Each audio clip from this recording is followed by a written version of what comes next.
आपण जर साताऱ्याच्या सगळ्या बाजूनं विचार केला तर तुमच्या निदर्शनास एक गोष्ट येईल।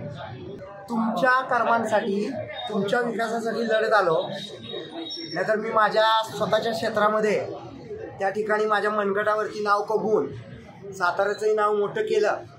साताऱ्याचा विकास नव्हे, सातारा भकास झालेला आहे। आता खऱ्या अर्थानं जर तुम्ही सर्वजण जागरूक होणार असाल, या ठिकाणी सर्वप्रथम सातारकरांना मी सांगू इच्छितो, लोकसेवेचं व्रत घेतल्यानंतर 2004 सालापासून होणारी प्रत्येक लोकसभा आणि विधानसभा या ठिकाणी मी तुमच्या कर्मांसाठी, तुमच्या विकासासाठी लढत आलो, नाहीतर मी माझ्या स्वतःच्या क्षेत्रामध्ये त्या ठिकाणी माझ्या मनगटावरती नाव कमवून साताऱ्याचंही नाव मोठं केलं। पण सातारा शहर नगरपालिकेचा हा पहिला अर्ज माझा असेल की मी नगराध्यक्ष पदासाठी लढतोय, कारण नगराध्यक्ष पद हे खुल्या वर्गातनं थेट आहे।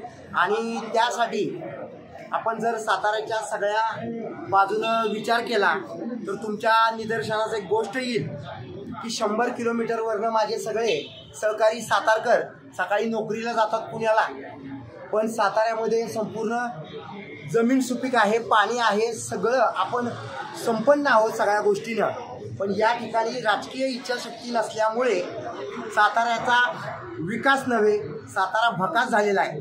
आता खऱ्या अर्थानं जर तुम्ही सर्वजण जागरूक होणार असाल तर त्या ठिकाणी आपलं बहुमोल मत मला देऊन सातारा शहर माझ्या हातामध्ये द्यावं।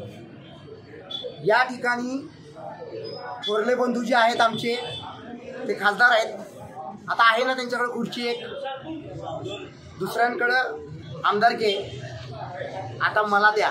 हा विकास तुमचा होणार आहे, माझा नाही। पुण्यामध्ये राहत असताना सातारकर म्हणून आयडेंटिटी मी सोडलेली नाही। माझं काय म्हणू, आधार इथला आहे, वोटर इथला आहे, रेशन कार्ड इथलं आहे, मी सातारकर आहे। तुम्ही सगळे जे काही म्हणत होता, मनोमिलन असेल, मनोमिलन नसेल, मला या गोष्टींची काही घेणं देणं नाही आहे। छत्रपती शिवाजी महाराजांचे वैचारिक वारस म्हणून घेत असताना त्या ठिकाणी छत्रपती शिवाजी महाराजांचे गुण हे आमच्यामध्ये आहेत की नाही हे जनतेनं एकदा पाहावं। दुसरी गोष्ट, एक मोठा विषय सांगितला होता मी, संविधान निर्माते विश्वरत्न डॉक्टर बाबासाहेब आंबेडकर, त्यांच्यामुळं देश चालतो, त्यांच्या संविधानानं देश चालतो। मी प्रचंड मोठा देवभक्त आहे, मी देवधर्म मानणारा आहे, धर्म मानणारा आहे, पण तरीही संविधानाशिवाय माझा देश चालत नाही। त्यामुळे ज्या शाळेमध्ये डॉक्टर बाबासाहेब आंबेडकर शिकले, प्रतापशी हायस्कूलमध्ये, ते राष्ट्रीय स्मारक करण्यासाठी मी या ठिकाणी शपथ घेतलेली होती परवा, पुन्हा एकदा ग्वाही देतो। या ठिकाणी जितका भकास झालेला आहे सातारा, तो तुम्ही विचार करा। आणि मी ज्या पद्धतीनं सितारा बनलो तुमच्या सगळ्यांच्या प्रेमामुळं, तसा साताऱ्याला सितारा बनवण्याचा मला त्या ठिकाणी मान द्या। महाराष्ट्रातील सर्व बातम्यांचे विश्वासार्ह व्यासपीठ, सकाळच्या सर्व सोशल मीडिया प्लॅटफॉर्मला लाईक, फॉलो आणि सबस्क्राईब करा। तसंच सर्व नोटिफिकेशनसाठी बेल आयकॉन प्रेस करायला विसरू नका।